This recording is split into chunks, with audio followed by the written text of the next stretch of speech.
بسم اللہ الرحمن الرحیم رب اشرح لی صدری ویسر لی امری واحلل عقدۃ من لسانی یفقہوا قولی۔ داستان انبیاء، داستان ابراہیم علیہ السلام، داستان اسماعیل علیہ السلام، داستان مکہ، داستان کعبہ، داستان اسلام ایک انداز میں یہ جاری ہے۔ آپ سب لوگوں کی پسندیدگی کا بہت شکریہ۔ ہم قصے کو آگے بڑھاتے ہیں۔ اب تک کا خلاصہ کیا ہے؟ تھوڑی سی کہ میری آواز بڑھا سکے۔ اب تک کا خلاصہ یہ ہے، اللہ کے نبی ابراہیم علیہ السلام، ان کی زوجہ ہے، ان کے بیٹے ہیں اسماعیل علیہ السلام، صحرا کا سفر ہے، تپتی دھوپ ہے، چلتے چلے جا رہے ہیں، سامان سفر رخت سفر باندھ لیا ہے، سامان سفر لے کے چل پڑے ہیں، سامان سفر محدود ہے، گرمی ہے، دھوپ کی تمازت ہے، بڑے مسائل ہیں، لیکن اللہ کا حکم ہے تو یہ قافلہ چل پڑا ہے۔ صحرا کا سفر چلتا جا رہا ہے، چلتا جا رہا ہے، یہاں تک کہ صحرا کا سفر ایک منزل آئی، ختم ہوا، اور اب یہ قافلہ 3 لوگوں پر مشتمل عجب قافلہ پہنچ گیا وادی غیر ذی زرع میں، جہاں کوئی شادابی نہیں ہے، جہاں کوئی ہریالی نہیں ہے، جہاں کوئی سبزہ نہیں ہے، جہاں زندگی کے کوئی آثار ہی نہیں ہے۔ اب یہ منظر ہے، لیکن منظر میں ایک اور تبدیلی بھی آ گئی ہے۔ اب قافلے کے مسافر 3 نہیں ہیں، 2 رہ گئے۔ کیوں؟ ابراہیم علیہ السلام بحکم خدا چلے گئے، اب جناب ہاجرہ ہیں اور ان کے فرزند ہیں جناب اسماعیل علیہ السلام۔ یہاں پر وہ واقعہ پیش آتا ہے، میں اس کو دہرانے کا ظاہر وقت نہیں ہے، کل ہم سنا چکے ہیں کہ جناب ہاجرہ پانی کی تلاش کرتی رہی، یہاں تک کہ زمزم جاری ہو گیا۔ یہ بھی ہم نے آپ کی خدمت میں کل عرض کر دیا۔ پھر کیا ہوا؟ ابھی تو ویرانہ ہے، پانی آ گیا ہے لیکن ابھی تک ویرانہ ہے۔ اس پانی کو دیکھ کر پرندے، پرندے کو دیکھ کر لوگ۔ قصہ مختصر یہ، پانی زندگی ہے، جہاں پانی ہوتی ہے وہاں حیات ہوتی ہے، اور جہاں پانی ہوتا ہے حیات ہوتی ہے، اور آہستہ آہستہ لوگ آنا شروع ہوئے، یہاں تک کہ اب یہ جو وادی غیر ذی زراعت، یہ جو ایک ویرانہ تھا، اب یہ آباد ہونا شروع ہو گیا ہے، اب یہاں پر لوگ بسنا شروع ہو گئے، اب اس کا منظر کو تبدیل ہونا شروع ہو گیا ہے۔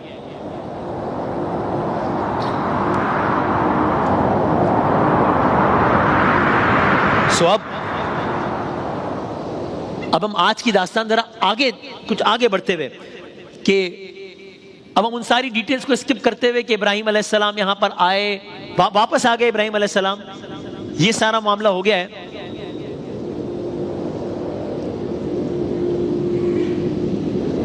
قصہ مختصر ہے کہ اب یہ وقت آیا کہ اللہ تعالیٰ کو ابھی اس خانوادے کا ابھی مزید امتحان لینا مقصود ہے، ابھی مزید امتحان لینا مقصود ہے۔ اب موقع جان کر، اب اس داستان کو ہم تیزی سے آگے بڑھاتے ہیں۔ موقع جان کر جب یہ دیکھا کہ ابراہیم علیہ السلام اتنے اچانک اتنے سال بعد دوبارہ کیوں آ گئے ہیں، ظاہر اللہ کی مصلحت، اب ابراہیم علیہ السلام نے یہاں اپنے بیٹے اسماعیل علیہ السلام سے کہا ہے، ایک بات کہی ہے، اور اس بات کو قرآن کریم نے سورہ صافات میں بیان کیا۔ اب یہ اسلام کی تاریخ کا اس مقام پر ایک اور تاریخی واقعہ جنم لے رہا ہے۔ کیا ہو رہا ہے؟ ابراہیم علیہ السلام کہتے ہیں، اور قرآن کی آیت ہے، اور میں اس کے ترجمے کی صورت میں آپ کی خدمت میں پیش کرتا ہوں۔ وہ لڑکا جب اس کے ساتھ دوڑ دھوپ کرنے کی عمر کو پہنچ گیا تو ایک روز ابراہیم علیہ السلام نے ان سے کہا، قالا یا بنیا، یا بنیا، اے میرے بیٹے۔ یہ ڈائلاگ ایگزیکٹلی ہوا کیا ہے؟ ابراہیم علیہ السلام نے کن الفاظ میں اسماعیل علیہ السلام کو یہ بات بتائیے؟ قرآن کے الفاظ میں دیکھیے، کوٹ ان کوٹ، یا بنیا، اے میرے بیٹے، میں خواب دیکھتا ہوں کہ میں آپ کو ذبح کر رہا ہوں۔ ایک باپ ایک بیٹے سے کہہ رہا ہے، اور یہ نبی کا خواب ہے، میرا آپ کا خواب نہیں ہے، اس لیے یہ خواب حکم کا درجہ رکھتا ہے۔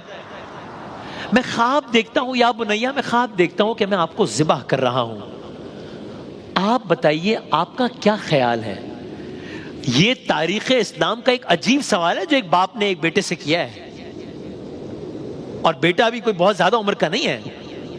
اسی آیت کے مطابق لڑکا اس کے ساتھ دوڑ دھوپ کرنے کی عمر کو پہنچا ہے ابھی۔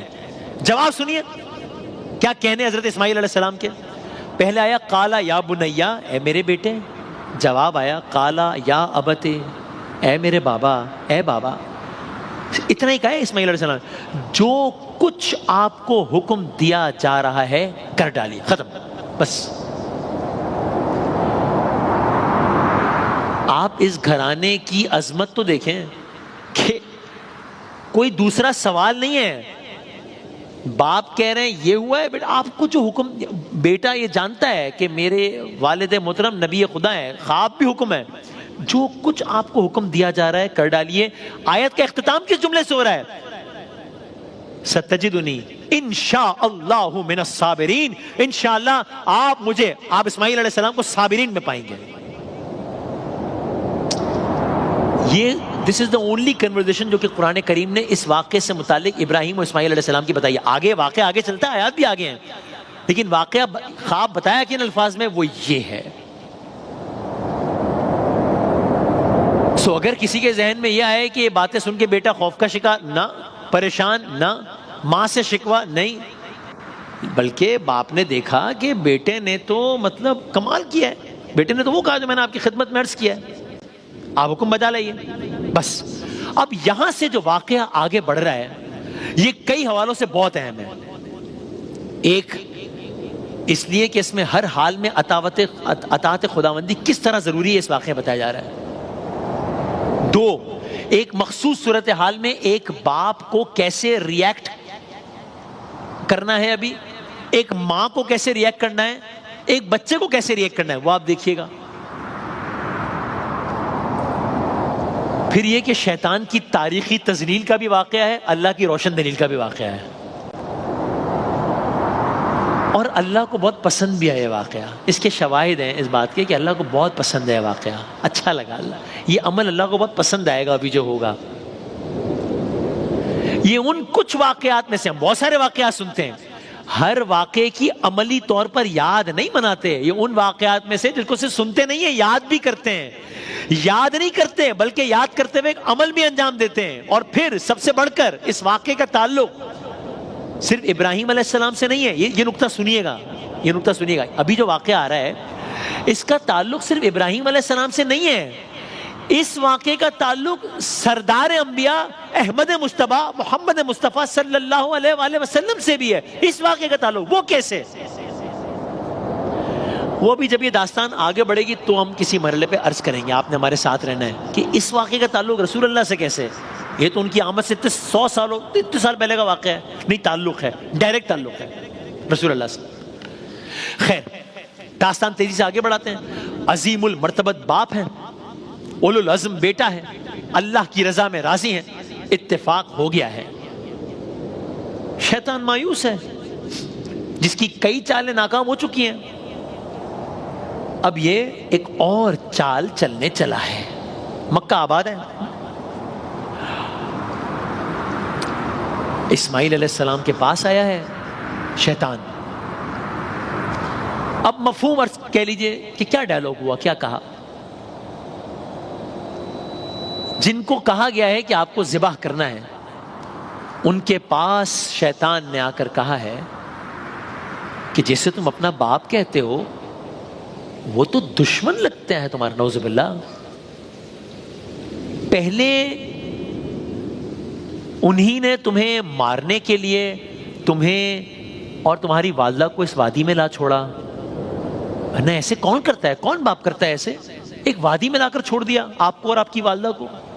اور یہ تو آپ دونوں بچ گئے, پھر بھی اب رہا نہیں جا رہا.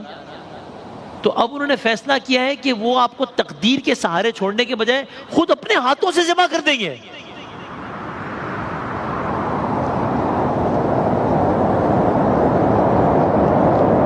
ایک خیالی منظر ہے اسی وادی عزیزرا کے پاس جہاں پر تاریخ اسلام جنم لے رہی ہے.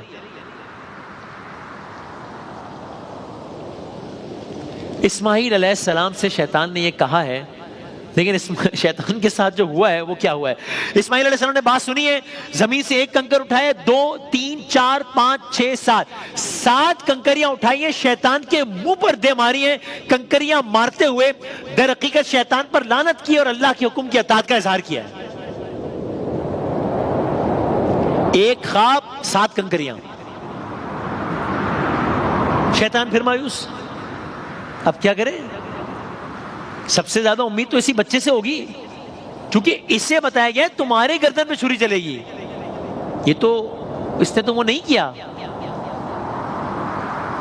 شاید ذہن میں خیال آیا ہو کہ ہاں ماں تو ماں ہوتی ہے, ماں کا تو لخت جگر ہوتا ہے, ماں کہتی ہے مجھ پر آ جائے, میرے ساتھ ہو جائے, بچے پہ نہیں. ماں کے پاس گیا ہے. شاید یہ بدبخت سوچ رہا ہو کہ پچھلی مرتبہ تو اس لیے صبر کر لیا ہو اس ماں نے کہ بہرحال اس وادی میں میں داستان تیزی سے آگے بڑھاتا ہوں کہ بہرحال اس وادی میں اس کو اور اس کے بیٹے کو زندہ چھوڑا جا رہا ہے. لیکن اس مرتبہ تو اسے بیٹے کے ذبح کرنے کی خبر دی گئی تھی، تو شاید یہ سوچ رہا ہو کہ احتجاج کریں گی وہ.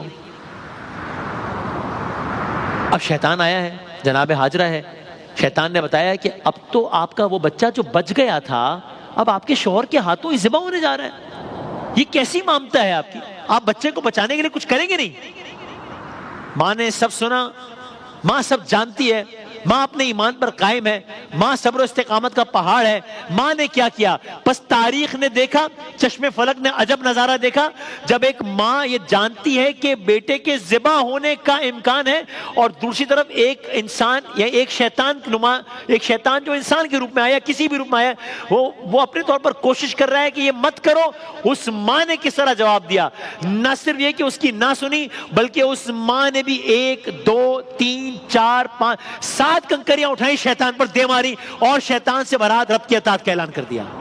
یہ عجیب ماں دیکھیے تاریخ نے. اب انتہائی مایوسی کے عالم میں اب یہ خود ابراہیم علیہ السلام تک پہنچ گیا ہے کہ چلو ماں باپ تو اولاد کو زندگی دینے کے لیے ہوتے ہیں. اب ابراہیم علیہ السلام سے کہہ رہے ہیں آپ کیسے باپ ہیں؟ اس کے تو شاید یہ الفاظ نہ ہو، یعنی یہ انداز نہ ہو، شاید کیسے باپ ہو؟ اپنے ہاتھ سے اپنے بچے کو ذبح کرنے چلے ہو، ایک خواب کی بنیاد پر، صرف خواب دیکھ کر اپنے معصوم بچے کو اپنے ہاتھوں سے ذبح کرنے چلے. میں پہلے کہہ چکا ہوں، علماء سے میں نے پوچھا یہ سوال، انہوں نے کہا نبی کا خواب خواب نہیں ہوتا ہے، میرا آپ کا خواب خواب ہوتا ہے، وہ حکم ہوتا ہے. تاریخ نے وہ منظر دیکھا کہ وہ ابراہیم علیہ السلام جو کل اللہ تعالیٰ کے آسرے پر وادی غیر ذی زرع میں اپنے بچے اور بیوی کو چھوڑ آئے تھے، آج انہی ابراہیم علیہ السلام نے زمین سے 1 2 3 7 کنکریاں اٹھائی، شیطان کے منہ پر دے ماری. اس دن شیطان کو پتا چلا کہ بے پناہ اختیارات کے باوجود اللہ والوں کے ہاتھوں بے بس ہے، اور انتہائی کوشش کے باوجود تینوں مقامات پر ناکامی ہوئی. تینوں مقامات پر اس کی قسمت میں 7 کنکریاں لکھی تھی. لیکن ذہن میں رہے کہ یہ سلسلہ ماں باپ اور بیٹے تک محدود نہیں تھا. اللہ تعالیٰ کو یہ ادا اتنی پسند آئی، اتنی ادا پسند آئی کہ اللہ تعالیٰ نے آج تک فرض کر دیا ہر مسلمان پر، جاؤ حج کرو گے یہ عمل انجام دینا ہے. پہلے ایک شیطان کو 7 کنکریاں مارو، آگے بڑھو دوسرے شیطان کو 7 کنکریاں مارو، آگے بڑھو تیسرے شیطان کو 7 کنکریاں مارو، حج مکمل نہیں ہوگا ورنہ. اتنا پسند آیا یہ عمل. لیکن اس قربانی کا کیا ہوا؟ جس کے لیے چلے تھے اس قربانی کا کیا عالم ہوگا؟ وہاں بھی اب یہ خانوادہ ایک ایسا عمل انجام دینے جا رہا ہے جس کے بارے میں یہ تو جس کے بارے میں حج تک محدود نہیں. ہم حج پر نہ بھی جائیں تو ہماری آپ کی سب کی خواہش ہوتی ہے زندگی میں ایک بار تو یہ کام کریں، کم از کم ایک بار تو کریں کم از کم یہ کام. وہ کیا واقعہ ہے اور ہم کیا کرتے ہیں اس کی یاد میں کل عرض کریں گے انشاءاللہ.